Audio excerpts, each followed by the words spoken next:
Hello everyone. I can't even speak today. Hello everyone. That's better. And welcome to the Autodromo Hermanos Rodriguez for an Audi TT Cup race using the 2015 version of the cars. Of course, today we are using the 1988 version of the Autodromo Hermanos Rodriguez, which means that these cars would never have seen it before.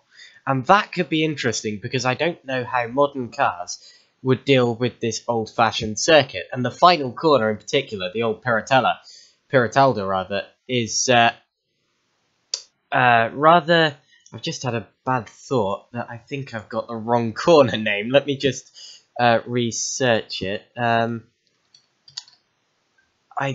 did do this before the race, and I do know the name of the corner, but my mind's just gone blank, so apologies for that. It does start with a P, doesn't it? Oh, it is Peralta, so I did get it right.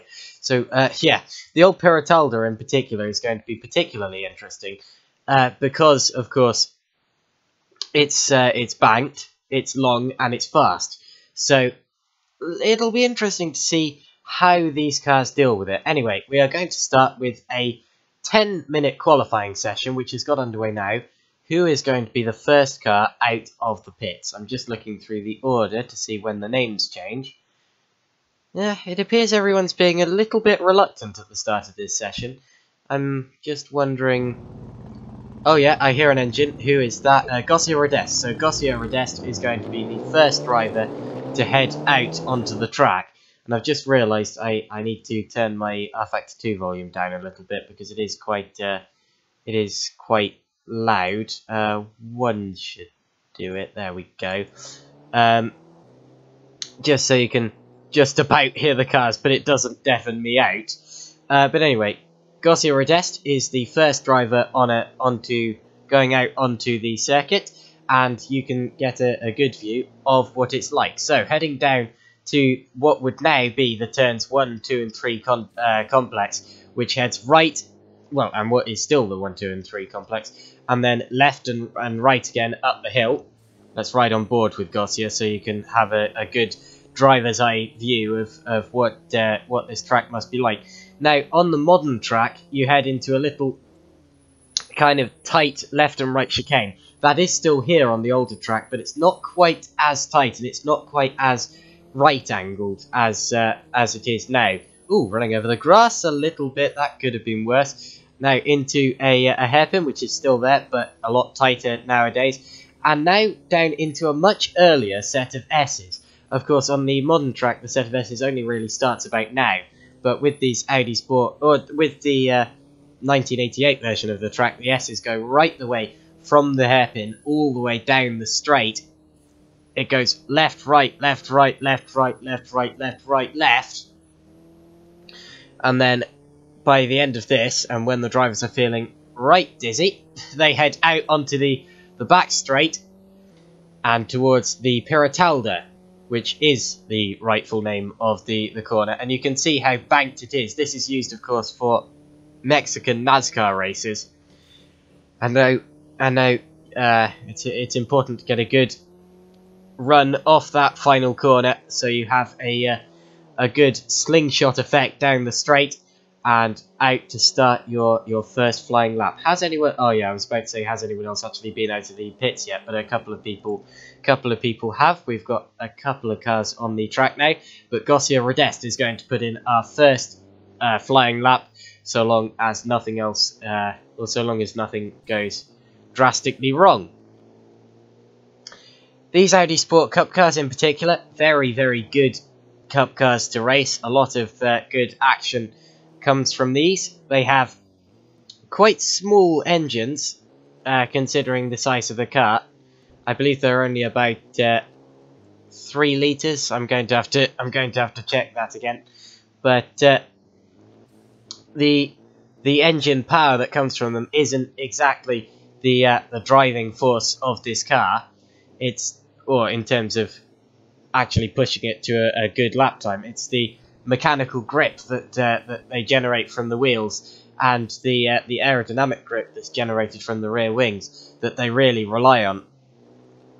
And of course, with these being front-wheel drive cars as well, it's very easy to just sort of fling them around the track and see how you do.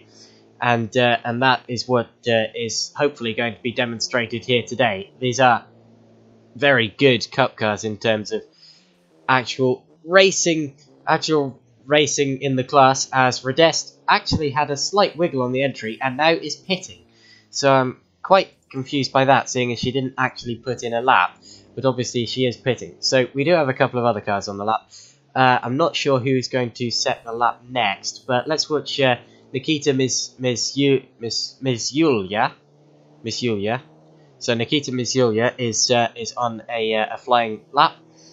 Of course, there are several people, I believe, who are ahead in the lap, but Miss Yulia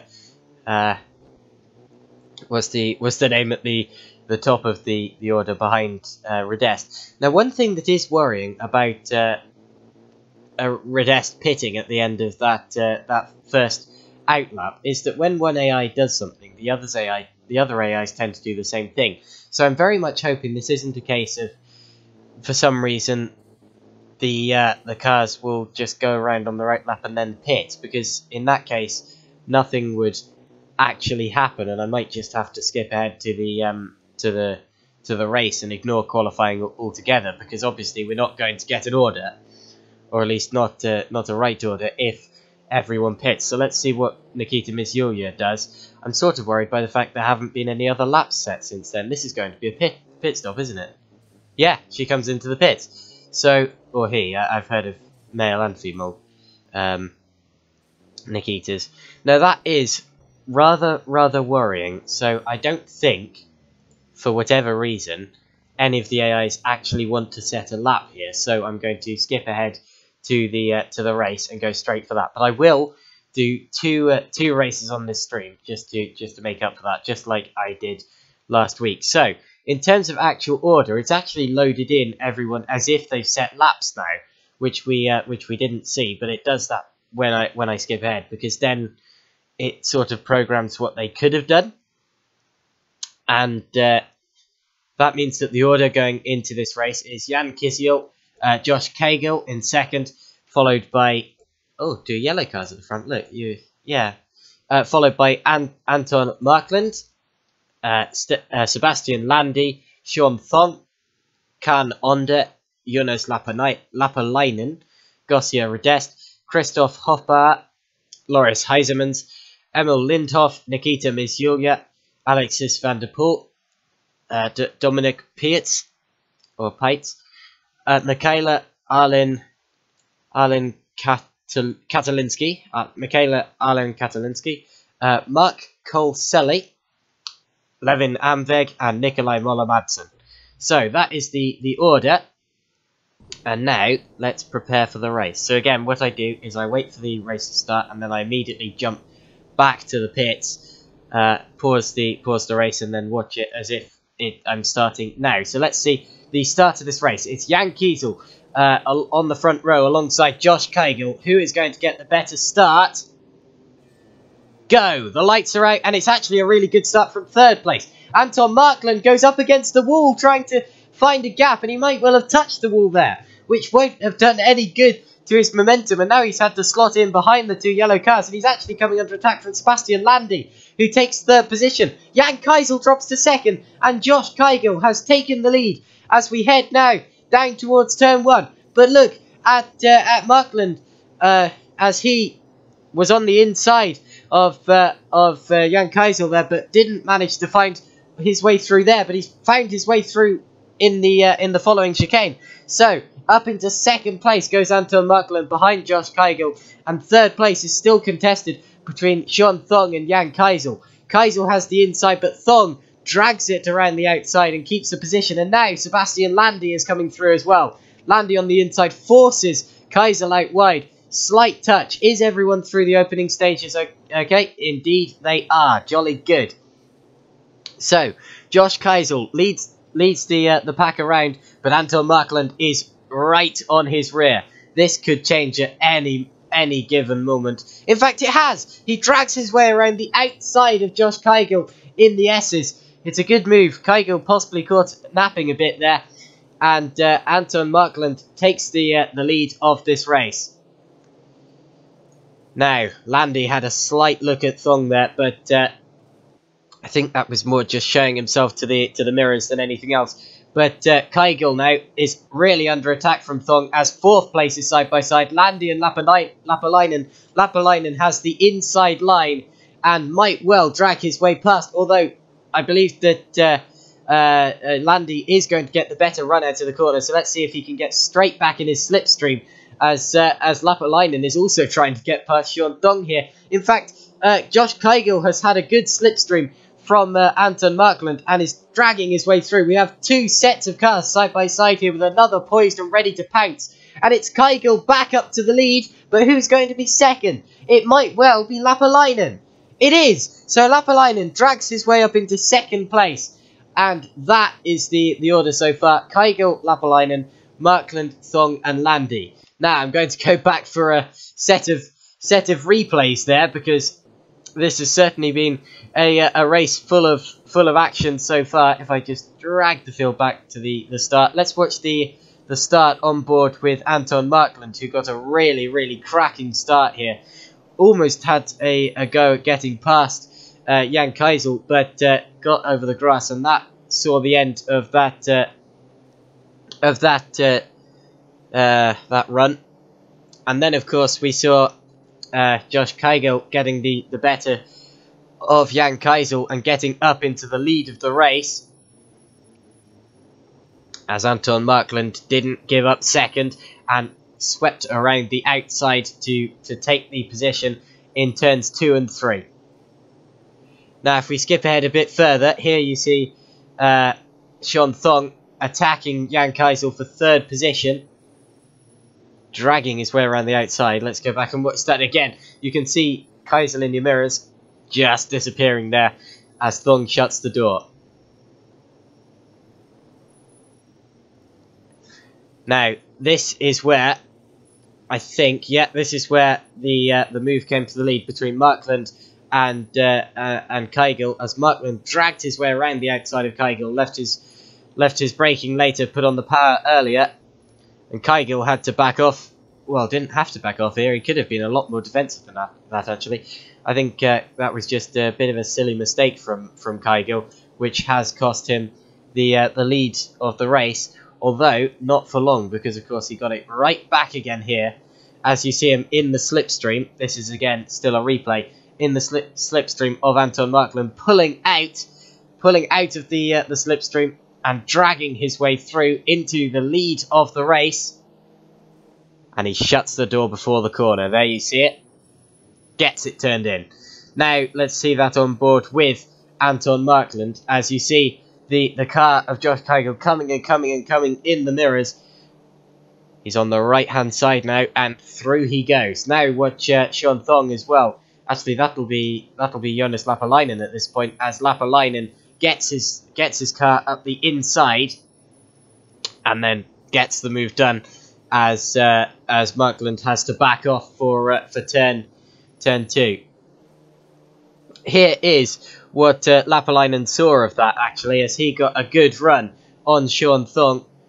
Past him he went, then he got the added slipstream from Josh Kaigil, which really helped him at this point. And of course he would have been thinking that the lead was on at this point.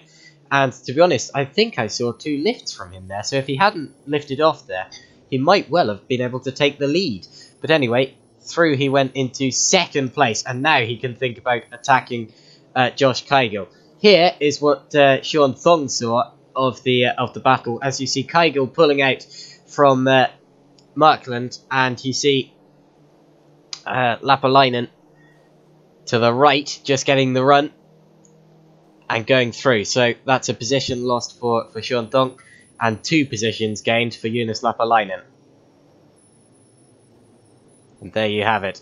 So a lot of changes have happened as we're back to real time now on this opening lap and 3 corners of the race, as Thong is up the inside of Markland. Does he get the move done? Markland has the inside for the next corner, but Thong keeps it there. There's slight contact on the exit, and Lapalainen is Markland rather is just able to keep the inside. Now watch Sebastian Landy as he is right on the tail of Sean Thung and might well try to capitalise on the mistake. But Lapalainen is very close to Josh Kygil. Now this is where Markland got past Kygil a lap ago, and as yeah, let's see if the same thing can possibly happen again. Was that a sideways car I just saw? I don't think it was. I think that was just my mind playing tricks on me. Let's just see if everyone has made it through safely. They have indeed. Move for third place going on. Thong makes it. So Thong gets up to third place. And now Sebastian Landy goes for fourth. He gets it too. Will he drag his way into third position? No, not quite. Now we're about to have another long run of slipstreaming as we head down the straight. But before we do that, I just want to see a replay of how Sean Thong got his way past. Oh, there was a car off. There was a car off. It was Markland going for third place. Had to dodge out to avoid Jonas Lapalainen ahead of him, and got over the grass, and that allowed Thong and subsequently Landy as well to drag their way through. So a shame for Markland. There you see it. There wasn't a tap. That was just him. Oof! Goodness gracious! That was Sean Thung almost running into the back of Anton Markland there. That could have been very, very bad indeed. Anyway, we're now back to real time. So let's see who can capitalise on the slipstream as we head down this front straight. Lapalainen goes for the lead on the inside. On the inside of Josh Kygil. Can he make it stick into turn one? Yes, he can. But well, he now has to drag his way around the outside of turn two, which he does so. But they're still side by side. So if Kygil does exactly the same thing, which he does, oh, it still hasn't worked. Because Kygil had to back off on the exit, and that has given Lapalainen the actual lead of the race. And now we got Thong and Landy side by side for third position. I think I'm going to give up on these replays because things are happening faster than I can replay, and I'd just be going back and forth and back and forth. But anyway, Thong and Landy and Landy are still side by side for third position, with Markland coming into play as well. Look at that! Markland drags his way around the outside. Does he? No. In fact, he's now under attack from Christoph Hofbauer. So Hofbauer drags his way around the outside, keeps his nose on the inside, which turns into the outside again, and it appears that the outside is the ideal line for these cars as Gossier Radest gets over the grass. Radest got over the grass and very nearly came back into the side of Jan Keisel, who's dropped far down the order, I'm afraid to say. And that could have been a lot worse. But Jonas Lapalainen now leads the race from Josh Kygil, but second is under attack. Thong launches his way down into second place and gets the move. So Sean Thong up into second place now, behind Jonas Lapalainen, as Lapalainen is just able to keep the lead for now. But Thong uses the slipstream, pulls out of it, and will possibly try to get up the inside of turn one again, as we've seen so many drivers doing. And then turn two, outside, appears to be the line to have. Thong gets it, does he? They're still side by side as we head into turn two, but again, the outside line is the better line through there, as the car on the inside has to back off, and Sean Thong gets the lead. There are position swaps every single lap in this race. Absolutely brilliant, as we're a third of the way through. Over a third of the way through now. And it's Thong, Lapalainen, Kygil, Landy, and Hofbauer. So that's the order after 6 minutes of racing.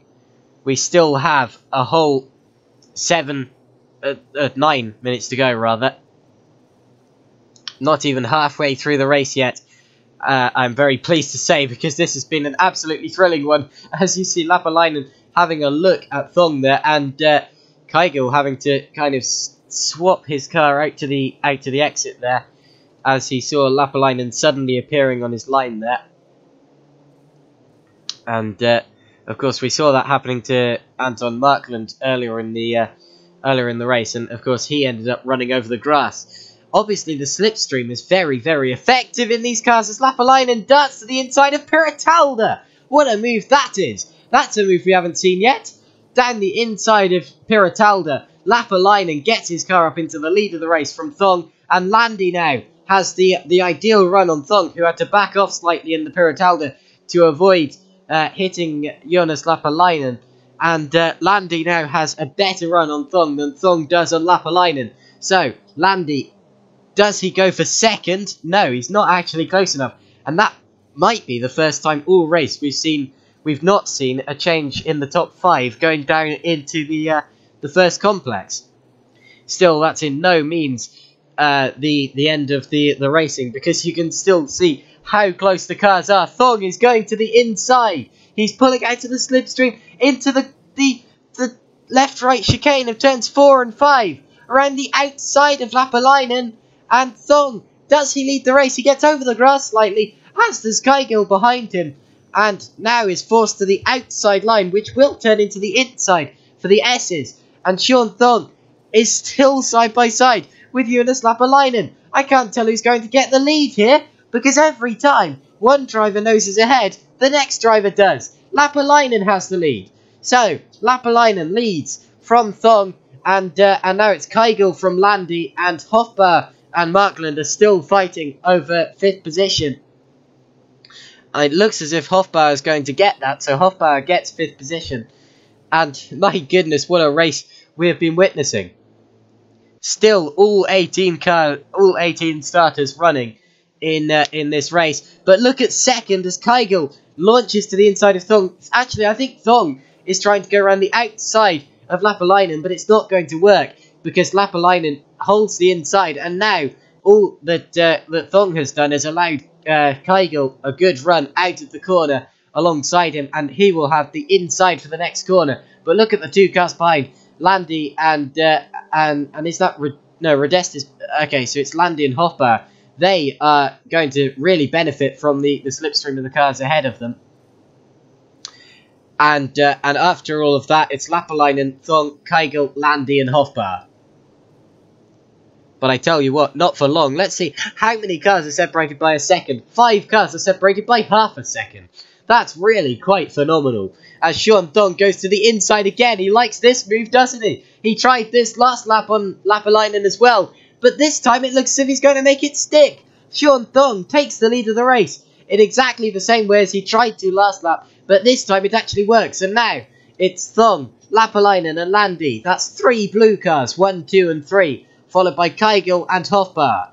So this is constantly changing.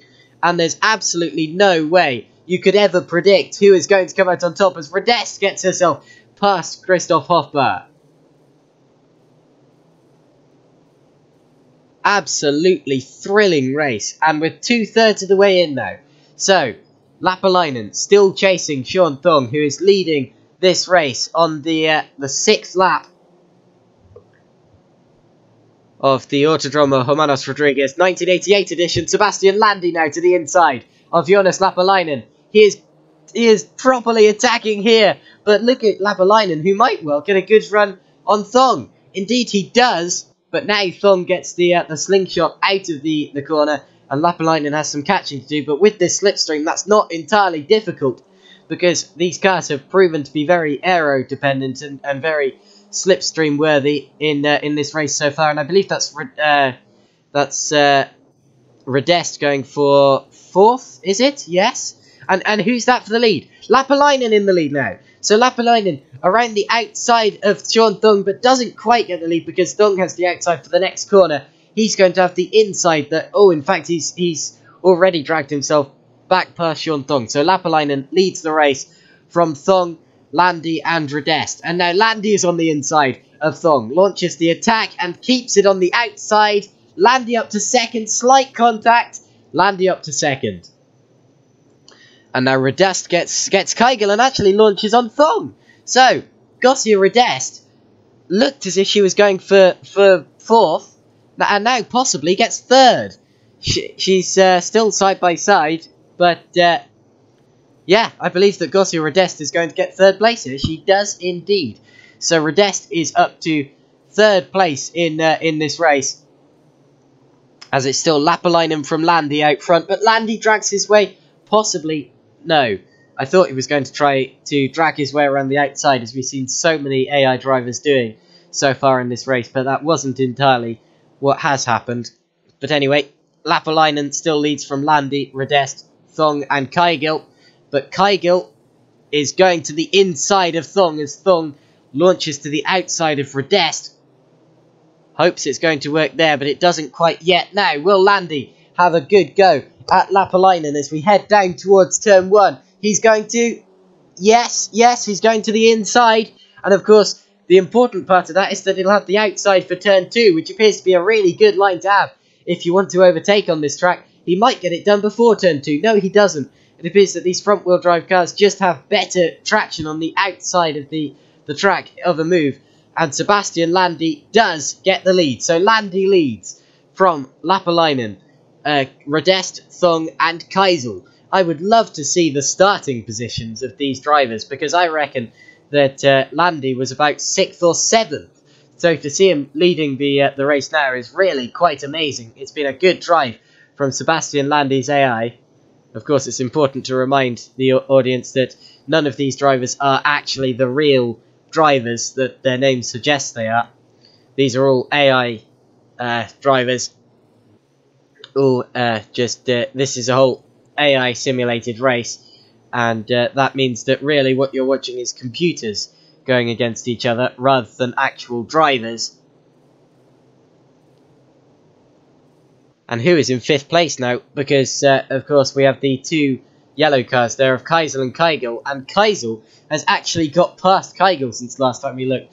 And, of course, those two were on the front row at the start of this race. And now they're fighting over 5th. So that's how things can change as Lapalainen and Radest go at it for 2nd. Radest is going to have the inside line here. And if there's one place where the inside line does appear to be beneficial, it's Peritalda.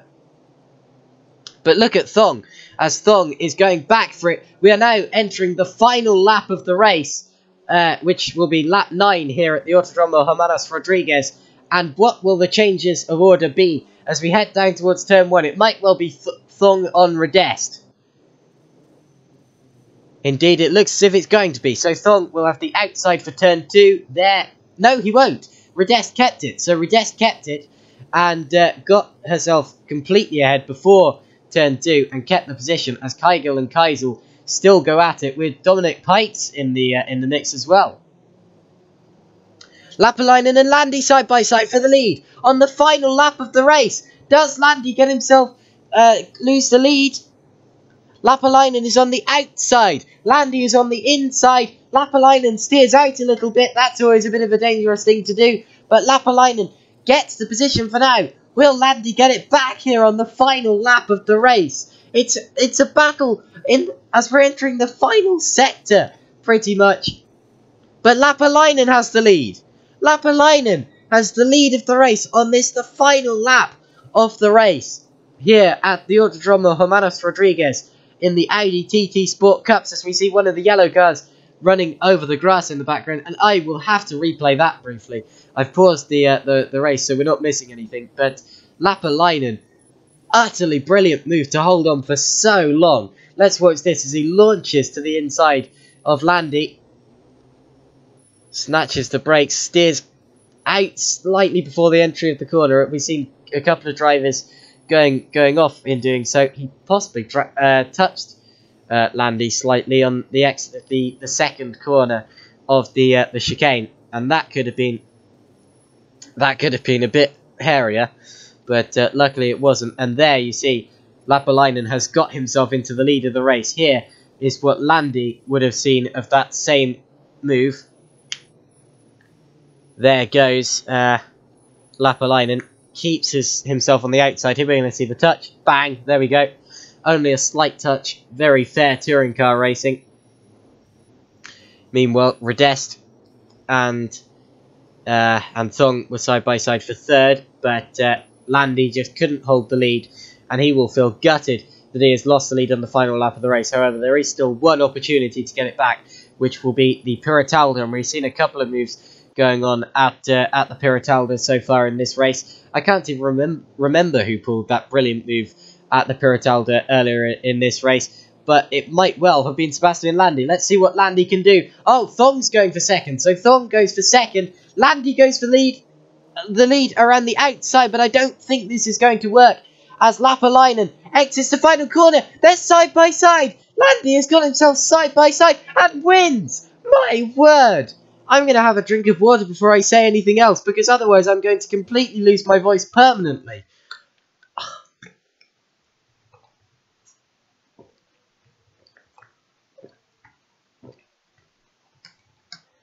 What a finish to the race that was. My word. And I'm going to go back for a replay of that briefly. Landy wins it by a hair's breadth.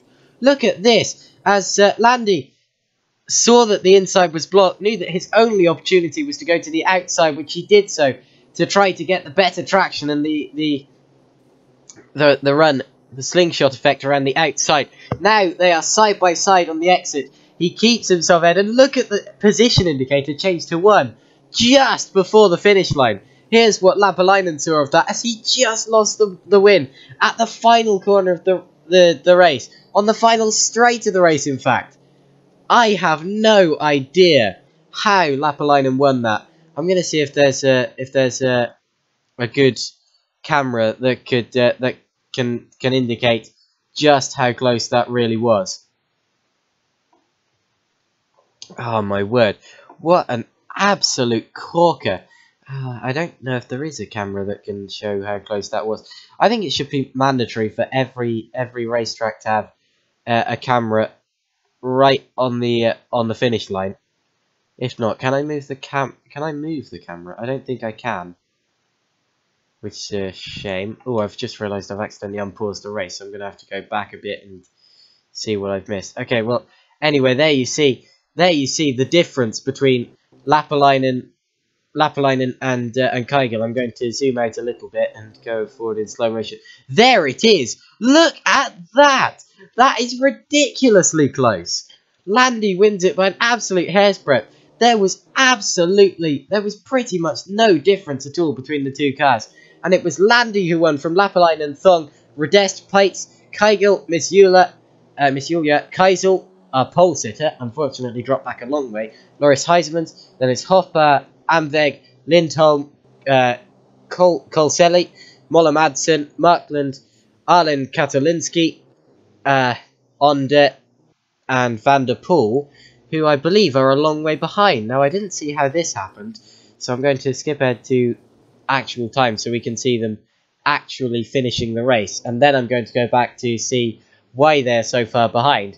It might well have been some sort of incident that they possibly had to pit for, but anyway, these two are just coming back a long way behind the rest of the pack, as and around Piratella is a corner at Imola. And across the line in 17th is Kaan Onde, and in 18th is Alexis Van der Poel. Now, where did these two drop back from the rest of the pack? Right, well, he's in 18th at this point. Where did he actually drop that far back? Oh, okay, well, he's been off here. And how's this happened? Oh, it's at the Piratella. It looks as if he's gone for a move. This is Markland and Rodest fighting here, and Onde has gone for a move around the outside of both of them, and has just gone a bit too wide, got over the grass, and went into the barrier, and I saw something come off the car there, so there's a high chance he had to pit to repair that. Let's watch that from on board, as he tried to go around the outside, but just just got on the grass, around the car, went into the barrier, and what flew off the car as well? Something came off. Was it? I have a feeling it was just a piece of glass from the rear light. Let's zoom in to see if I can verify my theory. No? Or was it from the front? Oh, it was from the front. It was possibly a... Oh, it was the whole front splitter. Okay, so the whole front splitter came off. That makes a lot more sense. And that is definitely why he had to pit, because driving this car without a front splitter is very, very tricky.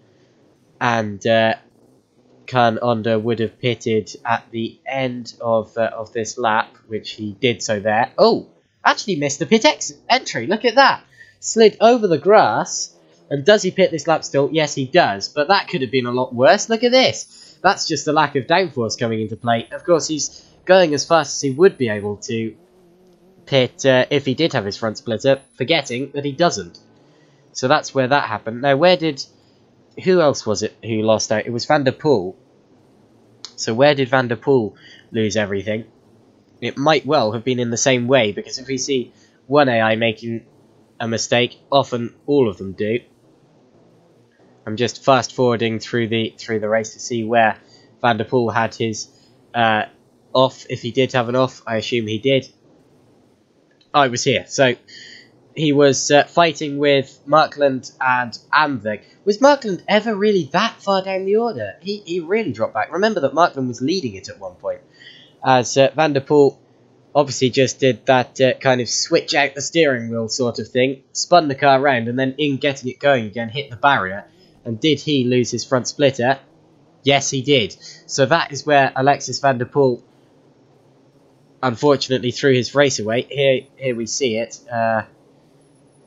Yeah, just kind of steered out a little bit to avoid Markland ahead of him, spun the car around, was very lucky not to get collected by that other car that went into the barrier, and he would have pitted at the end of that lap. Did he also miss the pit exit entry? Yes, he did! So, it looks as if the AIs without splitters were very, very much struggling to actually get the pit exit in this race. But anyway, after a very, very entertaining and very thrilling race, the gap for the lead was 1/100th of a second. 1/100th of a second, that's 0.10. And then it was, so it was Landy, Lapalainen, Thong, Rodest, who was, again, the top four drivers, less than 0.4 of a second separating them. Then there was a little bit of a gap back to the rest of the field of Peit, Keigel, Misjulia, Keisel, Heismans, Hofbar, Amveg, Lindholm, Colselli, Moller-Madsen, Markland, Arlen Katalinski, Onder, and Van der Poel, and that was the order of race 1. Anyway, I do have a backup race planned, and I will launch into that right now. So, of course, because we didn't have a qualifying session from last race. So last time out, we saw a race at Tiger Moth R2 with some 1968 Formula 1 cars. Now I've decided, because that worked quite well, I'm going to do the longer and trickier Tiger Moth R1 track with some... Oh dear, wrong thing. Oh dear, still wrong thing. Ugh. With some... When I can stop hiccuping. With some LMP1 cars. Where has the Porsche gone? I'm sure there was a Porsche in this. Okay, well, seeing as there are not other sorts of LMP1 cars, I'm not going to go for that. Well, what about some Megans? These Megans always provide us with some good action. Yeah, let's just load up a random Megan. Eeny, meeny, miny, so forth. What about that one? Again, this is just so I can actually load up the server. Right, how many... What is going on there? Okay, let me just... yeah, bear with me. I think I need to sort of swap card. I'm just trying to get it so that the AIs are available. Where? Okay, where are the Megane opponents? Are there no Megane opponents? I'm really quite confused here. What if I go down to Renault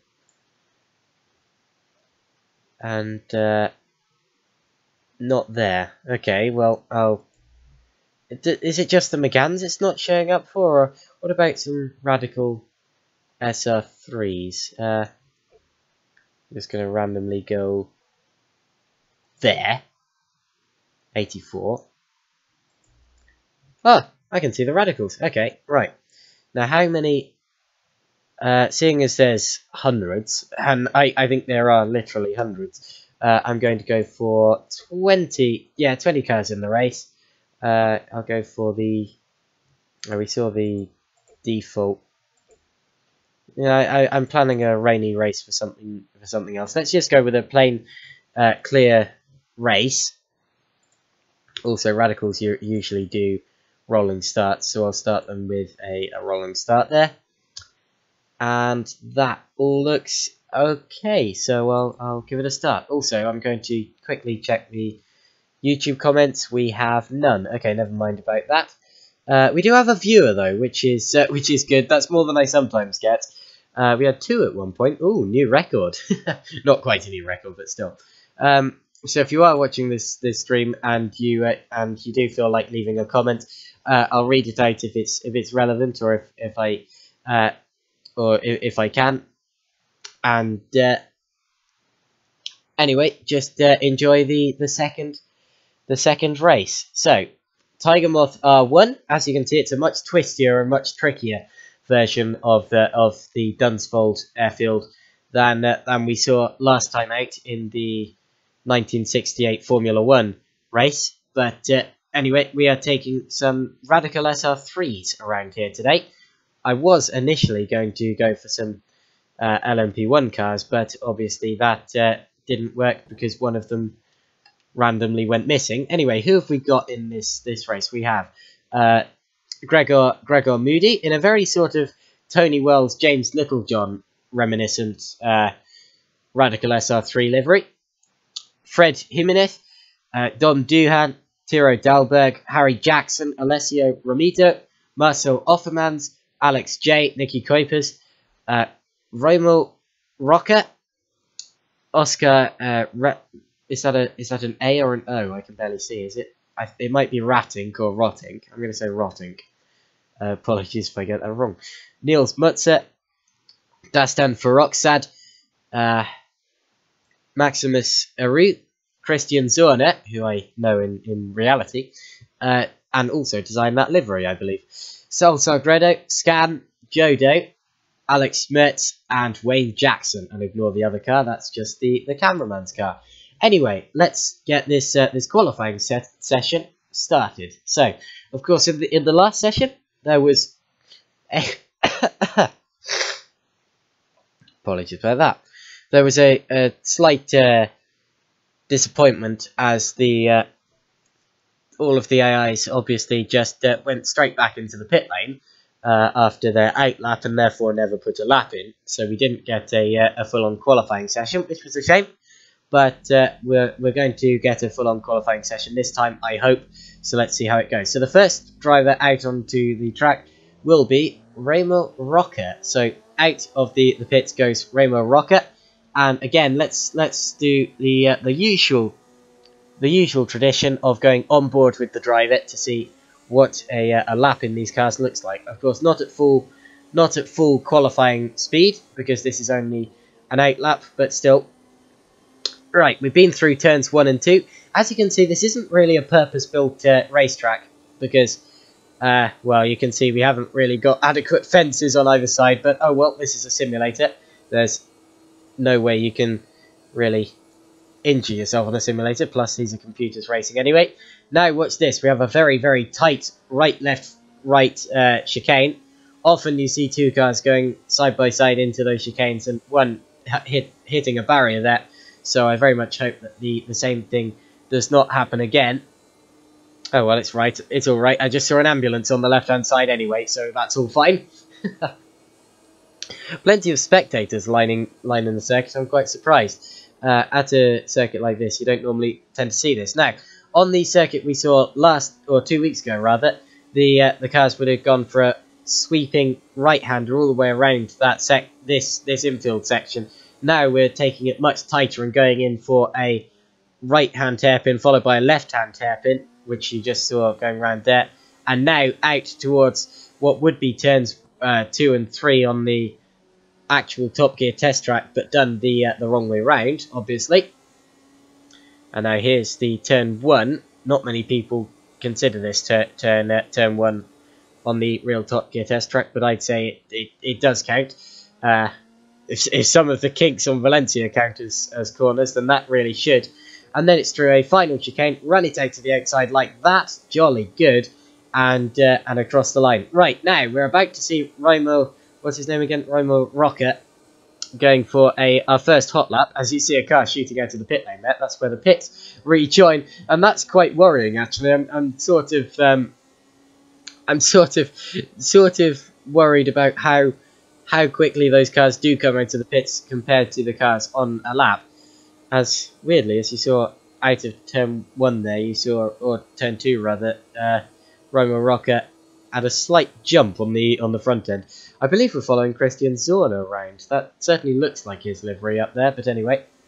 Through the first chicane, that looked very, very quick, I must say.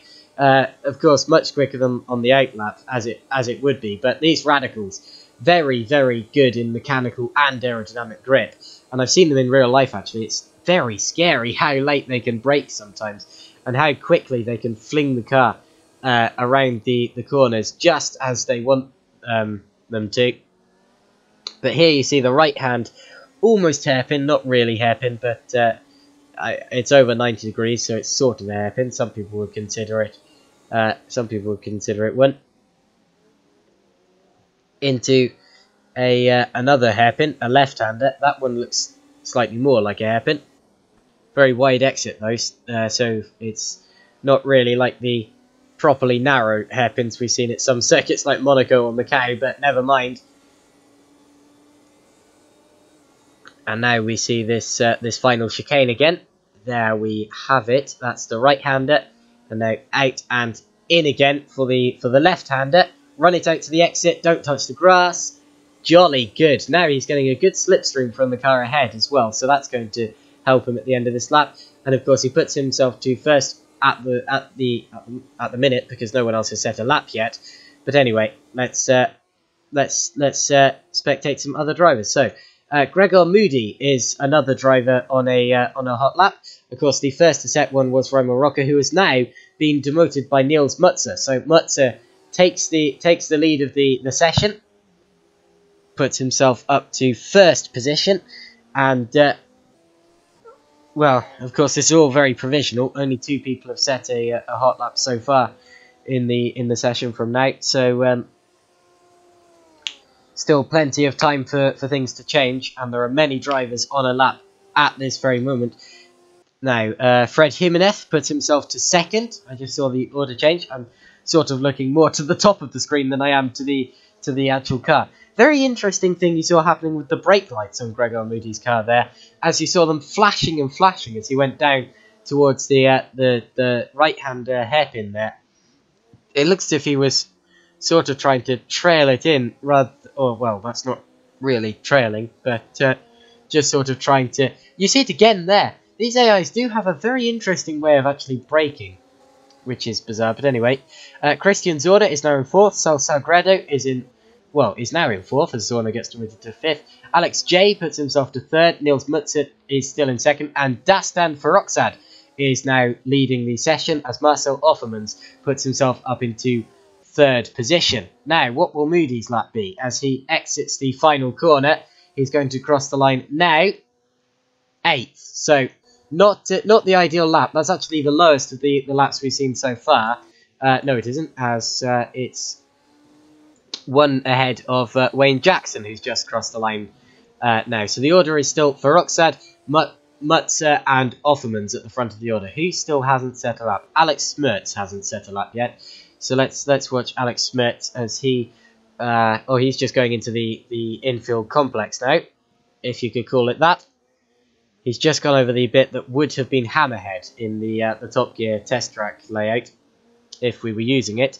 Now, this is where Chicago would be, and the follow-through.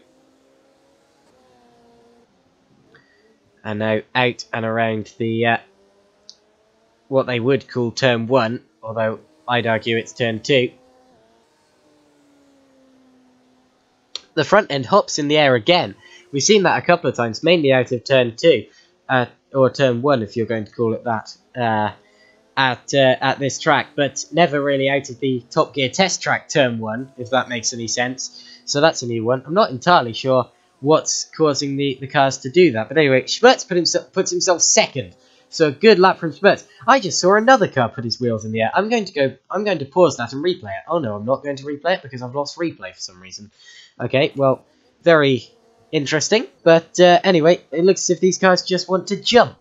Anyway, is Dastan Farrokhzad going to put in an even quicker lap than last time? Yes, he is. Farrokhzad is flying here. Puts in another another flyer, and that's a very good lap from Feroxad. Anyway, as we've got 3 minutes left in the session, I'm going to concentrate on the battle up the front of the order between the drivers right up there. Although, I tell you what, Feroxad is over 0.5 of a second, so over half a second ahead of Alex Smertz in second. So these cars behind really need to put the foot down to have a chance of beating Dastan Feroxad to the pole position here. Very nice shot of the of Marcel Offerman's car flying past the camera there. All of the AIs do seem to really be pumping the brake pedal through some of these corners, and that's definitely not ideal. But anyway,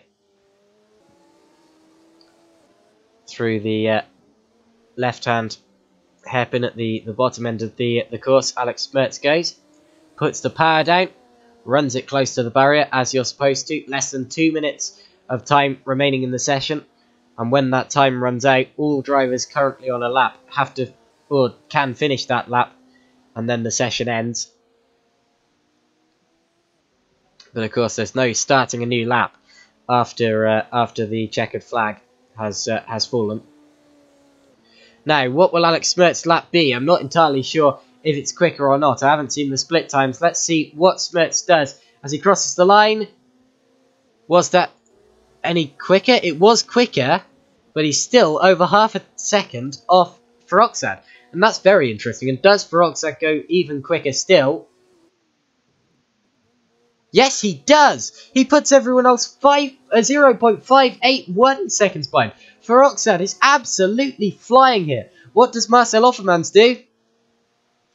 Does he go quicker than his lap? He does, but it's still only third position. So, Feroxad, for some reason, is just so much quicker than everyone else in the session, which is bizarre, but still. Now, Smertz is going to be the next driver through out of the top drivers.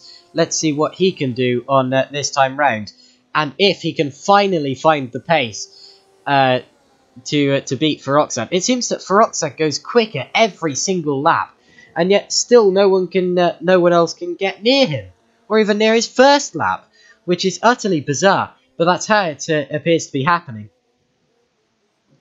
as Smertz goes down into the left-hand hairpin on the inside of the track, if you look at it on a map.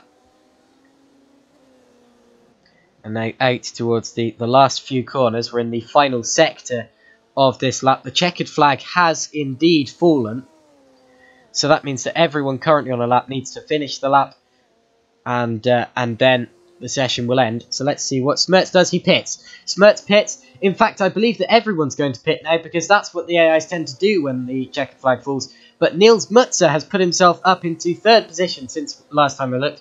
Maximus Eru is up into fourth. Scan is up to fifth. And Marcel Offermans has been demoted into sixth position now, as Feroxad also pits. So that, I believe, is the end of the session. I'm just going to... Oh no, Joe Doe has just gone across the line and put in a lap fourth. So Joe Doe puts himself up into fourth position. And I'm just going to fast forward the time to see if anyone else is going to put in a lap before they pit. No, it doesn't look as if they're going to. Joe Doe's crossed the line since. What about Christian Zorner? I don't think so. No, it looks as if everyone's pitting. So that means that the grid order is sealed and confirmed, and we are ready for the race. So the grid order is Dustin Feroxad leading is going to lead the pack around at the start of this first lap. Utterly dominant qualifying performance. I have no idea how he did that in equal machinery, seeing as they are all equal AIs, theoretically as well. Followed by Alex Smertz, Niels Mutzer, Joe Doe, Maximus Eru, Scan, Marcel Offermans, Dom Doohan, not Tom, Alex J, Christian Zorner, Sagredo, Nicky Kuipers, Fred Jimenez, Tara Dalberg, Reimer Rocker, Gregor Moody, Wayne Jackson, Harry Jackson, Alessio Romito, and Oscar Rattink. Or Rottink. I think it might be Rottink. Yeah, because I see the A Oscar. That's different. So it's Oscar Rotting bringing up the rear of the field. Anyway, let's get the race going, I suppose. I'm just going to skip the formation lap and then get my car well and truly out of the way of the rest of the pack, like so. And now the green flag's fallen, so if I go back to monitor and pause it there, we will see the start of this race. So, Smerts and Peroxide are going to lead the pack around at the start of this race. Who is going to get the better jump? It looks as if Smerts is slightly ahead as we cross the line here and has the inside for the kink going into turn 1 and does get himself ahead on the outside. And Peroxide might even lose second to Joe Doe here. Doesn't quite. Is everyone through safely? Yes, they are. Good. Right, so it's Smerts leading from Doe and Feroxad. So Feroxad, who was so dominant in qualifying, drops back into third now from Mutzer and Scan. And those are the top 5 on the opening lap of the race. And who can get the slipstream down the back straight here? It's certainly close as Feroxad is side by side with Mutzer through the chicane. Mutzer touches the barrier and goes sideways. That could have been a lot worse, but somehow manages to hold on to it and everything's okay. But he is about to possibly lose a position to Scan here on the exit as we head down the back straight. Also, I see the leaders are close. Joe Doe might well have an attack on Alex Smerts as we head into the complex here, but doesn't appear to be quite close enough as Doe goes slightly wider to have a look. A couple of cars going side by side through here. Be careful. I've seen cars going properly wide and hitting the wall on the exit here. So it's a good job that hasn't happened yet. But anyway, it's still, as we have a little bit of lag, Smerts from Doe, Feroxad, Scan, and Eru. So that's the order on this opening lap of the race now. But will Joe Doe be able to have? Oh, he's having 2 hops. So hops and hops for Joe Doe.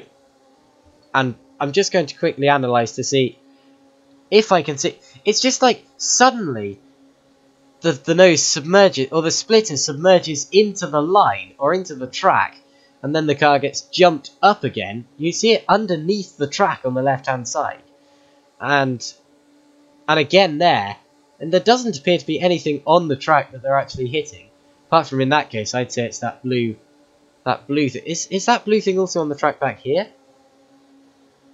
Oh, it is. So it's every time there's a little blue thing by the side of the track, and every time the car touches that, it launches up in the air for some reason. So obviously those blue things obviously not ideal to touch in these cars for some reason. But anyway, Alex Smerts leads the pack out after the first lap, and I'm going to, I don't know why I ended that replay there actually, because I'm going to go back to check or to watch some replays of the start. So here is the actual start as Smerts got the better run on Feroxad and managed to get his car into the lead at turn 1. Drags his way around the outside. There he goes.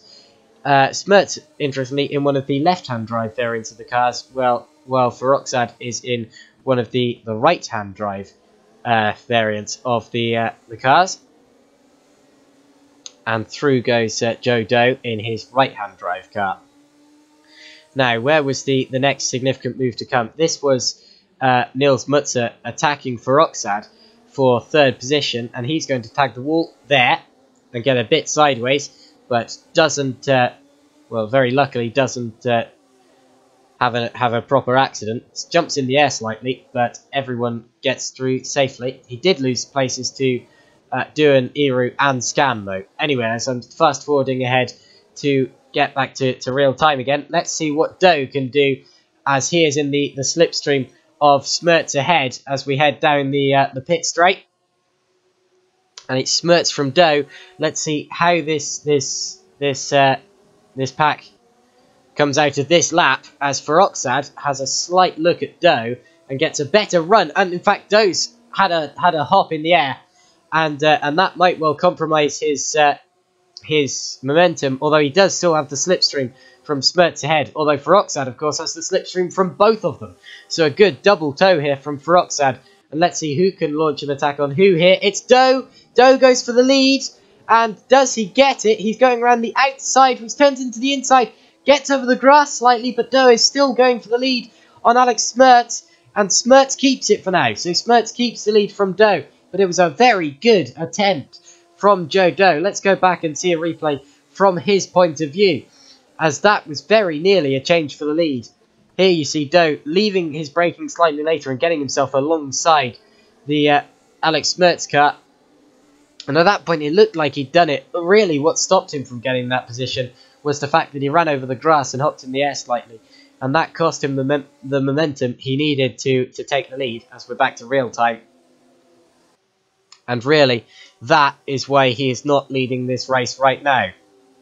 Also, I've just realised I've forgotten to check the YouTube stream between qualifying and the race. Okay, no new activity. Jolly good. Right, so everything's okay, and I can get back to the race with Alex Smertz leading from Joe Doe in second. But that might not be for long, as Feroxad gets his nose up the inside, forces Doe to go slightly wider, but of course no change there. It looks as if Feroxad was going to have a full-blown attack there, but it didn't quite manifest itself. And Joe Doe is still in his second position for now. So the order as we're coming to the end of lap 2 is Smertz from Doe, Feroxad, Scan and Eru, just as it was at the end of last lap. But I tell you what, there were 2 or 3 occasions on that lap where I really thought that there was going to be a change, although there wasn't. And now out of the final corner we go with Joe Doe back in the slipstream of Alex Smertz in the lead of the race. Also, we've got a move going on further behind. That's for 6th place between Doohan and Mutzer, and Mutzer certainly had a look at him there, but nothing really came of it. Is everyone still in the race? Indeed, we all are. So good start. Very clean start. Let's see if we can beat the record of last race, which had just 2 incidents worthy of pit stops.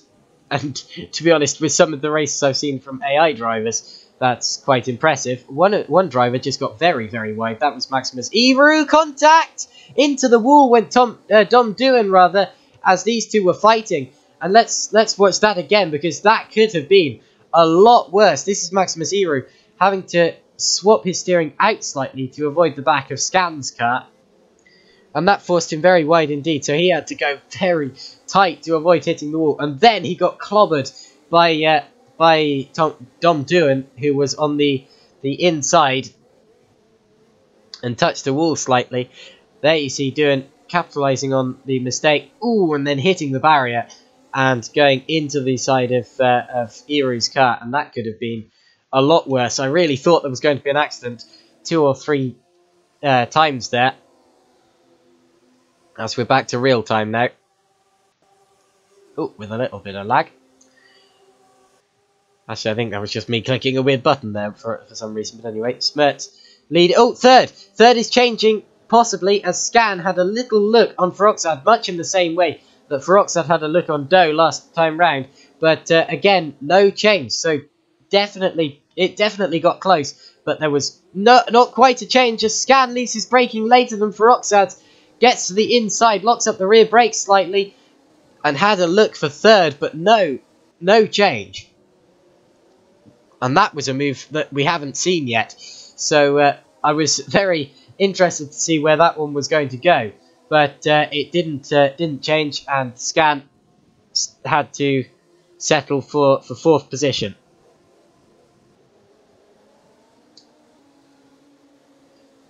Smertz actually pulling away a little bit now from Doe and Feroxad on Doe might well be the next move that we see.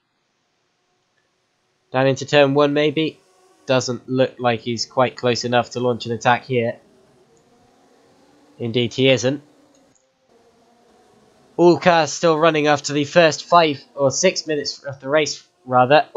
Big hop in the air from one of the cars behind. Who was that? That was I believe it was Dom Dom doing there, who got very, very high in the air as he ran over one of the blue markers there, but luckily nothing bad came of it. Through the three-cornered chicane we go. Normally when I do AI races here, we get some kind of accident at that chicane, so I'm glad to see we haven't had one so far. Doe took a slightly different line than Smertz. Oh my word! Feroxad just got about 3 out of his 4 wheels, possibly all 4 up in the air, as Doe is going for the lead up the inside, and that's the best attack we've seen at that corner yet. But Smertz looks like he's going to keep the inside, although he might well have lost all of the momentum, and indeed, Smertz has to drop back to second. So Doe takes the lead, and now look at Scan, trying the attack he tried on Feroxad last time round as well, and this time that's worked as well. So, 2 moves that we saw happening last lap are not working, have happened again this lap, and have worked. Very interesting. So let's go back and see some replays of that. Here is what Joe Doe saw of his move on Alex Smertz as he poked to the inside there. That's his opportunity. And drives his way through. Drives it as close to the exit of the corner as he possibly can without running into Alex Smertz, or without running Smertz into the wall, which would have incurred some sort of a penalty. And there was not really much that Smertz could have done about that. Also, what happened with Feroxad and Scan?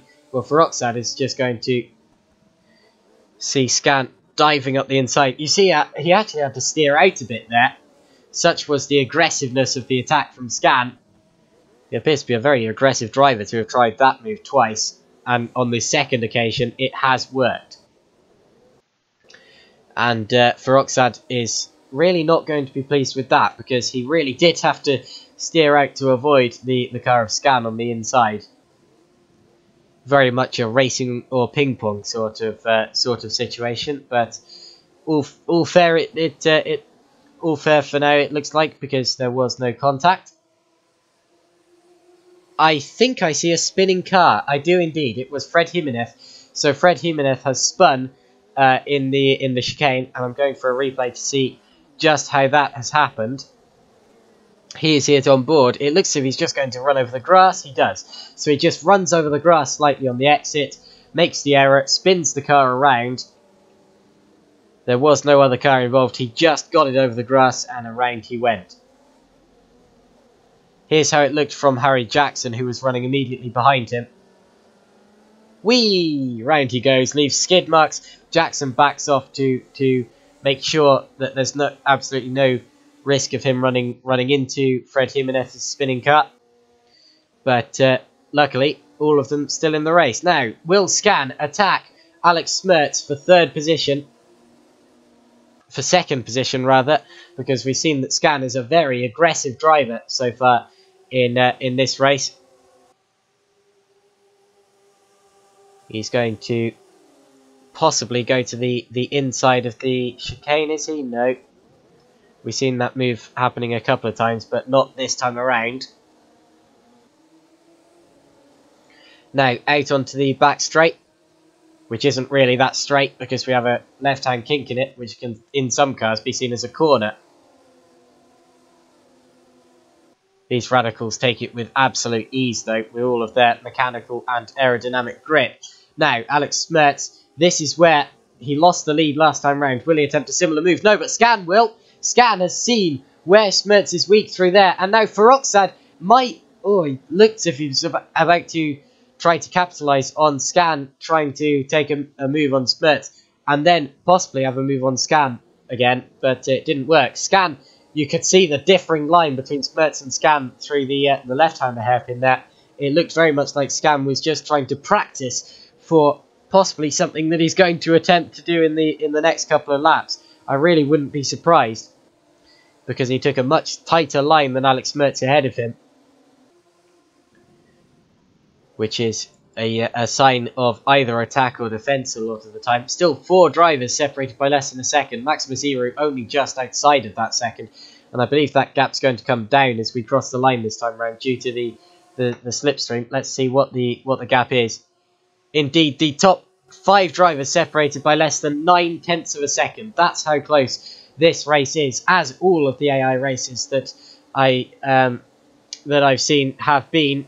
Oh, big jump from Scan! All 4 wheels off the ground. That was quite spectacular, actually. Here you see it from behind the car. Oh my word! Look at that! That's a proper bunny hop. Oh, my word! You hear the engine note going mad as well. That's again just one of those dangerous blue points, dots in the road coming into play again. As we see Smerts on the back of Doe, and now look at Eru going for Feroxad. So Eru goes for Feroxad for 4th position and gets it. Good move from Eru, and he's got it done before that dangerous 3rd corner in the chicane, because the 3rd of the 3 apexes of the chicane always appears to present some drama to the attacking driver. Oh, another jump from Alex Smerts there as we head down towards the complex, but Smerts gets the lead back. So Smerts took a look at Joe Doe as we headed through the right-hander, and does get the lead back in the same place that Doe got the lead on him in the first place. Let's see a replay of that as, well, you saw a little jump there, but everything was fine, and he was able to get himself up the inside of Doe's car as we went through the right-hand hairpin, and did a very similar move to the one that Doe did on him. Now, of course, Doe, being a right-hand drive radical, had the advantage of being able to see Smerts in his mirror there, and you could see that on the replay as we're back to real time now, with Scan on his rear, and now Mutzer having a go at Eru for 4th. So Mutzer's got past Feroxad since we last looked. And the pole sitter, just as we saw in the Audi TT race, has dropped far down the order, which is a big shame because we saw how quick Feroxad was in qualifying, and now he's really had it wasted in the race. But anyway, Smerts has actually built up quite a lead here as we're now over 2/3 of the way through the race, and at the end of that lap, it's going to be Smerts first. There he goes, followed by Doe, Scan, Mutzer, and Feroxad. So Feroxad does get himself back past Eru, who has also lost a position to Dom Duan. Now we had a move going on. I believe Jackson was having a quick look at Kuipers there, going into the kink before turn 1, as Fred Jimenez is now out of the race. I'm going to go back to see if anything else happened to him apart from just that spin. It looks as if it did, actually. I saw him stopped in the... Whoa, my word! He got all the way over the curbs here. Look, that's, again, so it looks as if he touched... Oh, my word, that's a huge crash. Now, oh, dear. It looks as if he got over one... He got over one of the blue stones there. And, of course, that stopped him from steering... Oh, that really affected him, and that stopped him steering in for the corner. So he got out and over more of the blue stones and bounced and bounced and bounced on the edge of the circuit.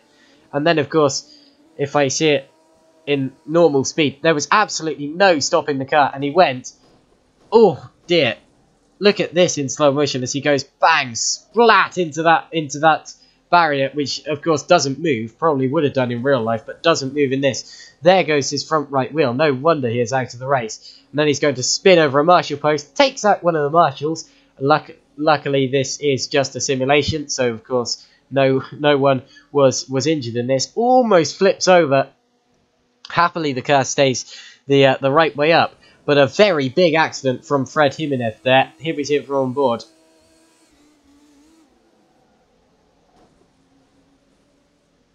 Very scary. Very, very scary indeed. Here's what you would have seen if you were central in the car. Look at it. Bounce. Bang. That is absolutely terrifying. But anyway, Fred Jimenez is out of this race, unfortunately. He went 5 laps, and now back to lap 7 with the leaders. It's Smerts leading from Doe, and we have a move going on for 5th, Dewey, as Duan is taking a look at Feroxad. but needs to get back in the slipstream now because that's not worked down the straight there. Of course, sometimes the issue is that you slipstream someone, then you pull out of the slipstream, and suddenly you get a face full of air. And if you're running slightly higher downforce than your opponent, then unfortunately you lose out. Or sometimes, I think in Feroxad and Duan's case, it might have been that Feroxad still got the slipstream from the car ahead, and of course Duan didn't. So Feroxad was getting a bigger, or Duan rather, was getting a bigger face full of air than Feroxad was. Oh, the lead's changed. Doe has got back past Smertz, and I reckon that's happened in exactly the same way that we've seen happening so much in this race. Oh no, it hasn't. Oh wow, Smertz got right the way over the blue bumps, and that has really thrown his race or thrown his lead away. For now, anyway. There you see it. Bang! Obviously, no one's told him about what happened to Jimenez, although you can see the tyre marks on the road there. And Joe Doe was just able to get through with the better momentum. Whew, it looks as if Joe Doe was lining up an attack anyway, though. So if that accident, or if that bounce over the bollards had, or the bumps rather, hadn't happened, then the lead might well still have changed. Now I'm quickly going to go and shut my door because I believe that I'm just going to. Okay, I'll be right back.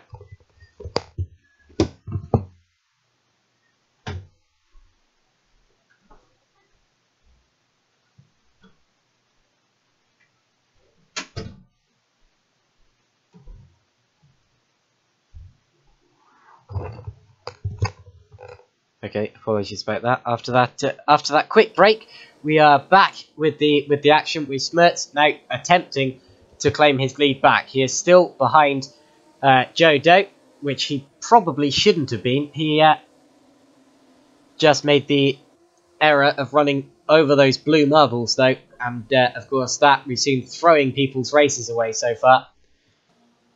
Luckily, it looks as if Jimenez is the only car currently out of this race, which is good to see. But anyway, we have a couple of cars possibly looking at moves going down into this kink here. Duin and Eru were briefly side by side. And in fact, they're still side by side as Eru drags his way through into 6th. But Duin has the outside line, gets the run and keeps the move. Slight hops. Oh, there's a flipping car. Oh, it's Marcel Offermans. Over and over and over and over. And he's going back into the traffic. There's a big crash. As many cars are connected, there's a huge pile-up on the straight as one car flips into the rest of the pack. How many cars were involved in that? Wayne Jackson was involved, Oscar Rottink was involved, Tiro Dahlberg was involved, Alessio Ramito was involved, Marcel Offermans was obviously involved. That's 4 cars, 5 cars rather, well, 1, 2, 3, 4, 5, 6. 6 cars involved in that, and it was all started by Offermans getting over those blue marbles. That is one of the biggest crashes I've seen. One of the biggest realistic crashes. Not that really being flicked up in the air by these blue marbles is that realistic, but oh my word, he just got absolutely assaulted by that blue. Oh dear. And at that point, of course, when you're stuck in the middle of the road, there's absolutely nothing you can do about it, especially after a crash like that. Of course, you would be relying on all of your other drivers to see the yellows, or even to see the flipping car and not get involved in the accident. Let's count how many times this car goes over. This is 1. Now it's going to go over for a 2nd. Here comes the 3rd. Now, there we go. 4. And there goes the wheel. 5. 6 there. 7. Does it keep going? I believe it does. 8. 9. The next one might be where it gets collected, possibly. 10. Does it get collected now? Yes, it does. So that was it for the flipping. 10 times over with an absolutely dreadful crash. Here's it in real time. Very, very scary. And now it gets collected by the cars behind. I'm going to go for an onboard view with absolutely everyone behind this flipping car. So, well, here you see this is on board. Oh, why can't I get that view of that one car there? Oh, here we go. This is Alex J's view. Oh, there you see it. Now I'm going to go quickly back through the pack to see the flipping car as you pass it. Oh, my word. Did you see how close, was it you? No. Oof, my word. But this car here, was there contact between Sal Sagredo and the flipping car? Oh, so close. That could have been a lot worse. Now, Harry Jackson was the first car to actually get collected. You see the car flipping off in the distance there. Now, oh, needed to react quicker than that. Really needed to react quicker than that. Does he get hit again? No, he got away rather nicely from that, actually. Possibly had the biggest initial hit, though. Now, this is Oscar Rottink. I don't believe Rottink actually hit anyone, but you can see the debris going spewing past. Rottink got away without any contact. No, he didn't quite. But just had a bit of a spin in the middle of the road. Here's Alessio Romito. Yeah, he's going to hit the front end of the car. Oh dear. Was he actually what caused... Did that other tyre come off as he hit? Yeah, so both front wheels from Marcel Offerman's car came off. That one from Alessio Romito's contact. And Romito then gets caught up by the two identically liveried cars at the back. Two number 6s. There'll be one version of the car from each side's drive. Both running at the back, interestingly. That's weird, but anyway. Here's Wayne Jackson's point of view. Ooh, he actually had a slight hop over oh dear. When you see that car just suddenly appearing, that's just shades of Billy Munger right there. Very, very scary. And here's what Tiro Dahlberg would have seen. He was the last car in the queue. So he would have seen it all unfolding in front of him. There you see the carnage. He slowed down nicely, he did. So slowed down much better than his rivals did. Slight contact with Oscar Rottink because they all got going again. But anyway, a very, very bad accident there on the what I expect will be the final lap of the race. So Offerman's is well and truly out. Now, as we're heading down... Oh, Scan's got second. Oh, and there's a huge crash again. Oh, it's Smertz. Smertz has been over from third place. He was running in the lead very recently. Now, does he get going cleanly? Hopefully no one collects him. No one collects him. Good. That was where the big gap was back to the rest of the pack. Ah, he should have done better to avoid to avoid all of the bumps on the inside. Now, here's what happened with Scan. It looks as if Scan actually went for the lead here. So Scan dives up the inside of Smertz, goes for the lead on Doe, although has to back out of it as the track gets tighter. Actually, doesn't back out of it until now, when he gets over the grass, as we've seen a couple of guys doing. But he got second. And now you're going to see the flip from on board Alex Smertz as Smertz gets past. And now there's when Scan ran over the grass. But now Smertz is going to make exactly the same error that he made last lap and run over the blue stones, the blue bumps, the blue marbles over on the left-hand side of the circuit. And he's going to go for 2 or 3 flips. There it is. So, 1. Oh, it was only 1, really, but still very bad. He might actually still be able to finish the race, because I believe that he didn't actually lose a wheel from that. That's a wheel from Jimenez's car. Oh, clipped the wall rather badly with that front left, though. I'm worried about the suspension on that, and indeed on the front right. But it looks as if he might well be able to finish this race. Let's see how that looked from the car behind. This is Neil Mutzer, who has, of course, inherited third place on the last spot on the podium from that. You just saw Smertz getting absolutely spewed off there. Nothing he could have done about it. Well, he could have avoided the blue stones a bit more, seeing as he knew that they were vicious. And then, of course, you have the gap back to the cars that were affected in that accident earlier on in the lap. Very luckily for Smertz, because otherwise he might well have been collected. But anyway, out of the or into the complex for the final time as Doohan goes third. So Doohan takes third on the final lap of the race. He's seen his opportunity to get a good result after Schmerz has gone off, and he's launched an attack on the final lap on Niels Mutzer, and he's got third position. So there you see the change, and Mutzer has dropped back to fourth position. But anyway, it's Doe leading from Scan, Doohan, Mutzer, and Feroxad, who, of course, dropped down the order, but it looks as if he's going to inherit a good result again. Now, only one last opportunity for Scan to go for the lead. Will he attempt it? He's certainly taking a different line. He is attempting it. He's going over the grass on the inside. And will he drag his way around the outside into the lead? He does. So Scan takes the lead at the final corner of the race. Drags his way out at the final corner. Gets a good run. And Scan, unbelievably, is going to win this race from Doohan, Mutzer, Feroxad, Alex J, Rocker, Iru, Zorna, who tries a move too late. And then it's Moody, Kuipers, Sagredo, Schmerz, who does cross the line in 13th position. And then it's Jackson, Rotink, Dahlberg, Jackson, and Ramito, with Offermans and Jimenez unfortunately being retirements, both due to those blue stones.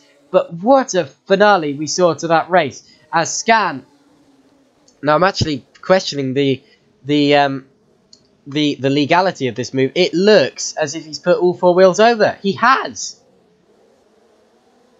So Scan gets the lead, but at the final corner. But I'd call that an illegal overtake. So unofficially, I'm going to give Scan a 10-second penalty for that, which does mean that Joe Doe wins the race. So here you see it.